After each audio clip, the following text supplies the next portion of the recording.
UPSC, EPFO, एओयू and APFC, इसके exam के notification से लेकर इसकी सैलरी कितनी है, क्या एग्जाम पैटर्न है, क्या सिलेबस है, ये सारी चीजें आज के सेशन में हम डिस्कस करने वाले हैं। शुरू करते हैं बिना किसी देरी के। जस्ट मेक श्योर कि आप चैनल को सब्सक्राइब कर दीजिए, क्योंकि इसका नोटिफिकेशन इस बार जरूर आने वाला है और इसकी सारी क्लासेस आपको यहीं पर एक्सेसिबल होंगी। तो शुरू करते हैं। यहाँ पर यूपीएससी ईपीएफओ जो है दो पोस्ट निकालता है। यहाँ पर हमारे पास एपीएफसी और एओईओ की दो पोस्ट है। आप इनकी इन हैंड सैलरी देख सकते हैं, लगभग एपीएफसी जो है वो क्लास ए पोस्ट है, एओईओ क्लास बी पोस्ट है। तो अकॉर्डिंगली इनकी सैलरी भी है। इसकी जो इन हैंड सैलरी अराउंड हमें 1,10,000 1,20,000 के आसपास पड़ती है। इसकी अराउंड 85 थोड़ा बहुत ऊपर नीचे जो है ये सैलरी पड़ती है। अब शुरू करते हैं कि क्या मैम ये नोटिफिकेशन हर साल आता है? बिल्कुल नहीं, ये रेगुलर नोटिफिकेशन नहीं है, बट इस साल ये आने वाला है। इसीलिए मैं आपको पहले से बता रही हूं कि अपनी तैयारी अभी से शुरू करके रखिएगा। ये नोटिफिकेशन पिछली बार 2023 में आया था और 2023 में ये फरवरी में ही नोटिफिकेशन आ गया था। फरवरी में नोटिफिकेशन जो है आने के बाद यहाँ पर जुलाई में एग्जाम हुआ था, यानी अराउंड हमें 4 महीने का समय मिला था। हमें मार्च, अप्रैल, मई और जून यानी 4 महीने का मेरे को समय मिला था to prepare for this exam, 4 months. अब अगर मैं बोलूं कि अगर आप अपने आरबीआई नाबार्ड से कंपेयर करोगे तो उनमें तो इतना टाइम नहीं मिलता है, बट यहाँ पर तो आपको लग रहा होगा कि ये सफिशिएंट टाइम है। But let me tell you, इसका सिलेबस जो है वो काफी वास्ट है। इसमें सब्जेक्ट्स जो हैं आरबीआई नाबार्ड से काफी ज्यादा सब्जेक्ट्स हैं, तो आपको समय भी ज्यादा चाहिए होगा। इसका रिजल्ट भी जो है एक अराउंड 20 दिन में आ गया था। But anyways that's not the point. The point is कि इस बार कब नोटिफिकेशन आएगा। वी आर एक्सपेक्टिंग इस बार इसका जो नोटिफिकेशन है वो जुलाई में कभी भी आ सकता है। अगर जुलाई में नोटिफिकेशन आता है, ठीक है, सो अगस्त, सितंबर, अक्टूबर, नवंबर, यानी हम अपना एग्जाम अगेन 4 महीने बाद अराउंड नवंबर दिसंबर में एक्सपेक्ट कर सकते हैं। तो मेरे को अगर इस महीने में नोटिफिकेशन आ जाता है तो मेरे को 4 महीने मिलेंगे इस एग्जाम के लिए प्रिपेयर करने के लिए। क्या नोटिफिकेशन 100% आएगा? बिल्कुल नोटिफिकेशन 100% आएगा। इनफैक्ट इसकी सीट्स भी डिसाइड हो चुकी हैं। एपीएफसी में 74 सीट्स आएंगी और एओईयू में 156 सीट्स आएंगी। कभी भी नोटिफिकेशन इसका आ सकता है। एक बार नोटिफिकेशन आने के बाद ऑटोमेटिकली आपका कंपटीशन बढ़ जाएगा। एक तो इसीलिए क्योंकि जब नोटिफिकेशन आता है तो बहुत सारे बच्चे अलर्ट हो जाते हैं। Second, those who are preparing for UPSC, अभी बहुत सारे स्टूडेंट हैं यूपीएससी के लिए जो प्रिपेयर कर रहे हैं, वो डेफिनेटली इस एग्जाम को टारगेट करेंगे। उनकी ऑलरेडी प्रिपरेशन का लेवल बहुत अच्छा होता है। ये वाले सारे सब्जेक्ट्स उन्होंने पढ़े हुए होते हैं, डेप्थ में पढ़े हुए होते हैं, तो वो आपका एक बहुत टफ कॉम्पिटिशन बनेंगे। ठीक है, सो एकदम सही स्ट्रैटेजी ये होगी कि आप अभी से तैयारी शुरू कर दो। नोटिफिकेशन कब आएगा उसका वेट मत करो। ये क्लियर हो गया, आएगा, बस इतना ही आपको होना चाहिए कि ठीक है आएगा और मुझे ये एग्जाम टारगेट करना है। And you all should must target this exam. ठीक है, चलिए मूविंग अहेड नाउ क्विकली एक बार इसके एग्जाम सिलेबस को और एग्जाम पैटर्न को देख लेते हैं। यहाँ पर रिक्रूटमेंट टेस्ट यानी जो भी आप बोलो, एक टेस्ट होता है। ठीक है, उसके बाद यहाँ पर इसमें जो है मेंस वगैरह नहीं होता है, आपका एक आरटी होता है और उसके बाद इंटरव्यू होता है, एओयू एंड एपीएफसी दोनों के लिए ही। ठीक है, सो आरटी आपका जो है कंडक्ट किया जाएगा। It will be held separately. पिछली बार तो ऐसा हुआ था कि सुबह और शाम की शिफ्ट में जो है दोनों एग्जाम्स को, दोनों पोस्ट के लिए एग्जाम्स को जो है कंडक्ट करवा लिया गया था। RT for the post of EO and APFC. So scheme and syllabus for the RT for the post of AO, ये यहाँ पर जो है मैं आपको एक बार फटाफट बता देती हूँ। सो यहाँ पर दिस इज फॉर एओईओ। एओईओ की मैं बात करूं तो उसमें क्या पैटर्न होता है एग्जाम का। सो यहाँ पर 2 घंटे का आपका जो है एग्जाम होता है। इक्वल मार्क्स के क्वेश्चंस आते हैं, ऑब्जेक्टिव टाइप क्वेश्चन आते हैं यहाँ पर, यानी मल्टीपल चॉइस क्वेश्चंस आपको मिलते हैं। हिंदी इंग्लिश दोनों में जो है ये पेपर होता है और डेफिनेटली रॉन्ग आंसर की पेनल्टी भी होती है, which is 1/3। So make sure you remember this. What is the syllabus? कौन कौन से ऐसे पार्ट्स, कौन कौन से सब्जेक्ट्स आते हैं यहाँ पर? सबसे पहले जनरल इंग्लिश आपका आता है। चलिए ये आप वहां से कर लेंगे। अगर आप किसी भी बैंकिंग एग्जाम की तैयारी कर रहे हैं तो ये वहां से तैयार हो जाएगा। What about Indian freedom struggle? ये आपका हिस्ट्री का पार्ट आता है, बट हिस्ट्री भी बहुत वास्ट है, आपको पूरी वास्ट हिस्ट्री नहीं पढ़नी है। ठीक है, आपको सिर्फ एक किताब है मॉडर्न इंडिया की जिसका नाम है स्पेक्ट्रम। ठीक है, स्पेक्ट्रम भी एक काफी मोटी किताब हो गई है। वैसे तो वो छोटी सी है बट वो काफी मोटी कर दी है। जब मैं when I used to prepare, वो पतली सी किताब थी, अब वो इतनी मोटी किताब हो गई है।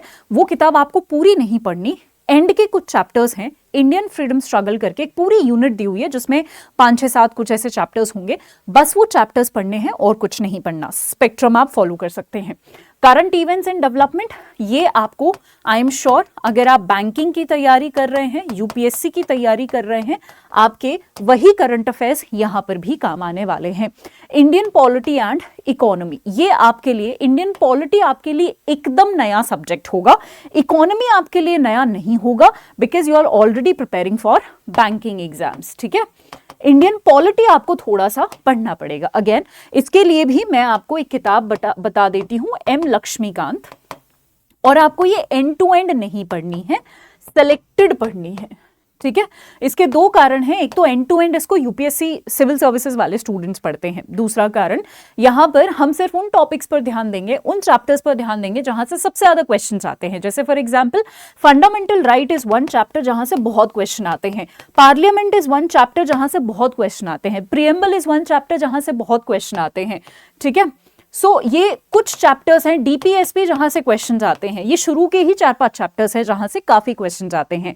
प्लस हमें करंट अफेयर्स पॉलिटी वाले जरूर पढ़ने हैं, क्योंकि करंट अफेयर्स सारी चीजों की, सारे सब्जेक्ट्स की बैकिंग है, be it polity be it economy. यानी इकोनॉमी भी जब पढ़ रहे हो तो करंट अफेयर से क्वेश्चन आएंगे इकोनॉमी के। पॉलिटी पढ़ रहे हो, पॉलिटी में एक चैप्टर है जैसे for example election, president, supreme court. ठीक है, these are the chapters of polity.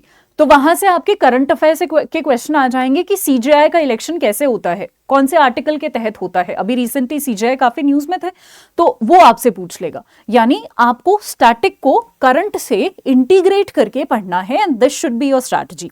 Alright, चलिए, general accounting principle, industrial relation and labour law, again ये दो जो हैं आपके लिए नए सब्जेक्ट्स होंगे। तो हमें जो है, जो नए नए आपको सब्जेक्ट्स लग रहे हैं ना, सबसे पहले उन्हीं को टारगेट करो। जैसे आज से तैयारी करना शुरू कर रहे हो तो जो नई चीजें लग रही है ना, उनके सोर्सेज आइडेंटिफाई करके, उनका सिलेबस देख के, उनके पीवाईक्यूज देख के, उनको सबसे पहले पढ़ना शुरू करो।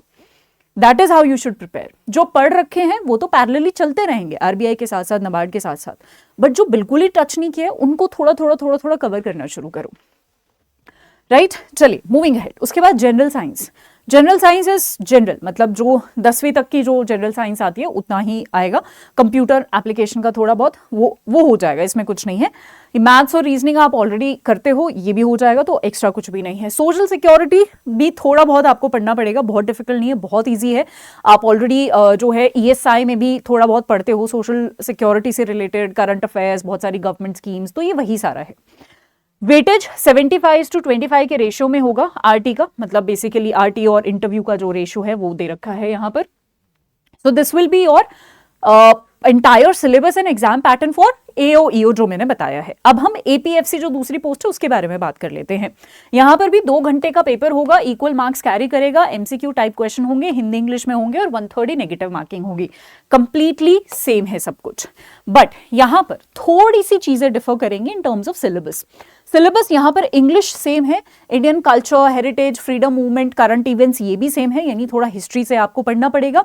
पॉपुलेशन डेवलपमेंट, ग्लोबलाइजेशन, अगेन ये आप बैंकिंग पढ़ रहे हो, ईएसआई का पार्ट में आता है तो वो आप कर लोगे, इसमें कोई इशू नहीं है। Governance and constitution of India, ये जब आप एओईओ में जो मैंने पॉलिटी बोला था ना, ये पॉलिटी से ही कवर हो जाएगा। पॉलिटी एंड गवर्नेंस जो है साथ में ही पढ़ा जाता है।